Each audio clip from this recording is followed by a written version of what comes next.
Hello everyone, welcome to him career academy. आज हम सतलुज नदी के बारे में स्टडी करेंगे। सतलुज नदी का ओरिजिन मानसरोवर लेक से होता है और ये हिमाचल प्रदेश के शिपकी दर्रे से एंटर करती है। सतलुज नदी हिमाचल प्रदेश के 6 डिस्ट्रिक्ट में बहने वाली नदी है। सबसे पहले ये शिपकी दर्रे से एंटर करती है किन्नौर डिस्ट्रिक्ट में, किन्नौर के बाद शिमला में, शिमला से कुल्लू में, कुल्लू के बाद मंडी में, मंडी के बाद सोलन में, सोलन के बाद बिलासपुर में और नैला गांव से ये पंजाब में चली जाती है। सतलुज नदी की लंबाई है हिमाचल प्रदेश में 320 किलोमीटर और इसका जल ग्रहण क्षेत्र है 20,000 स्क्वायर किलोमीटर। सतलुज नदी की बहुत सारी सहायक नदियां भी हैं। सबसे पहले आती है हमारे पास स्पीति नदी। स्पीति नदी का ओरिजिन लाहौल स्पीति के स्पीति जगह से होता है।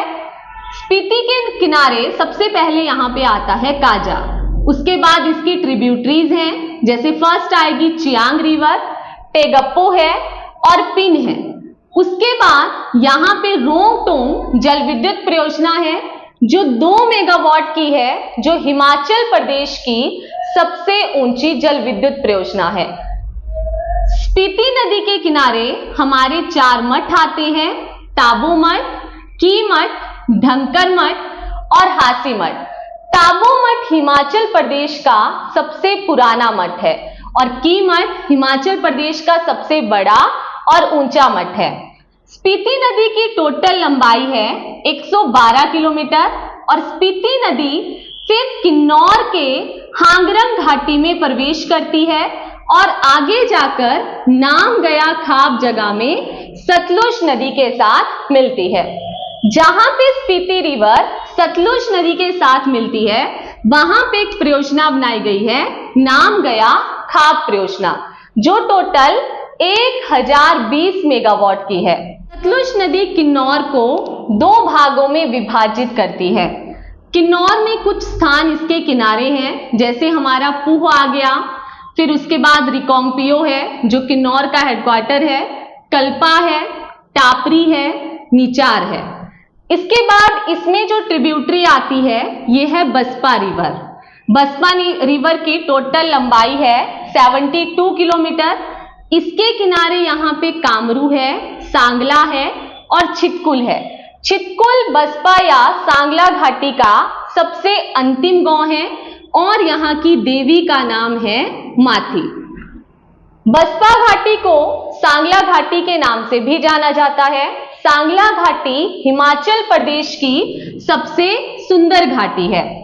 जहां पे बसपा रिवर किन्नौर में सतलुज नदी के साथ मिलती है वहां पे हमारी कड़छम वांगटू परियोजना है।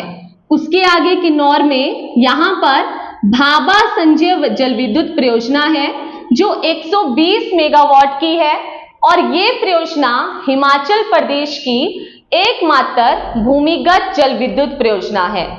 ये परियोजना हमारी 1989 में तैयार की गई थी। यहीं पे भाबा नदी आके मिलती है। उसके बाद सतलुज एंटर कर जाती है शिमला के लिए। चौरा में ये किन्नौर को छोड़ती है और भंडाल के पास ये शिमला में एंटर करती है। शिमला में सतलुज के किनारे ज्योरी है जहां पे हमारा भेड़ प्रजनन केंद्र है। उसके बाद यहीं पे रामपुर परियोजना है जो 412 मेगावाट की है। सतलुज नदी कुल्लू में एंटर करती है। कुल्लू में यहाँ पे निरमंड है। निरमंड में भुंडा उत्सव मनाया जाता है जो परशुराम से रिलेटेड है और इसे हिमाचल प्रदेश का कुंभ मेला भी बोला जाता है क्योंकि ये प्रत्येक 12 वर्षों के बाद मनाया जाता है। फिर शिमला में सतलुज नदी के किनारे रहता है नीरथ। नीरथ में हिमाचल प्रदेश का एकमात्र सूर्य मंदिर है। उसके बाद सतलुज रिवर एंटर करती है मंडी में फिरनू गांव से। यहीं पर इमला और बिमला सतलुज नदी के साथ आके मिलती हैं। फिर सतलुज नदी मंडी और शिमला की सीमा पर बहते हुए एंटर करती है सोलन में और सोलन से एंटर करती है बिलासपुर में। ये बिलासपुर में कसोल जगह से एंटर करती है। इसी के साथ यहाँ पर हमारी कोलडैम परियोजना बनी है। कोलडैम परियोजना हमारी 800 मेगावाट की है और ये हिमाचल प्रदेश में एनटीपीसी के द्वारा बनाई गई एकमात्र परियोजना है। बिलासपुर में नदी नैलागौन से पंजाब में चली जाती है और यहीं पर भाखड़ा डैम बना है। भाखड़ा डैम के कारण ऊना और बिलासपुर में गोविंद सागर झील बनी है। बिलासपुर में सोलन से निकलकर सतलुज के साथ अलीखड़ आके मिलती है और शिमला के तारा देवी से निकलकर गंभर खड़ इसके साथ बिलासपुर में मिलती है।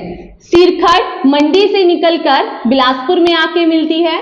सिरखड़ हिमाचल प्रदेश में सतलुज के साथ मिलने वाली सबसे लंबी खड़ है और सतलुज नदी में सबसे लंबी जो रिवर है जिसकी ट्रिब्यूटरी है वो है स्पीति रिवर। सतलुज नदी के बारे में स्टडी किया। ये टॉपिक हमारे हिमाचल प्रदेश के ऑल कॉम्पिटिटिव एग्जाम के लिए हेल्पफुल रहेगा।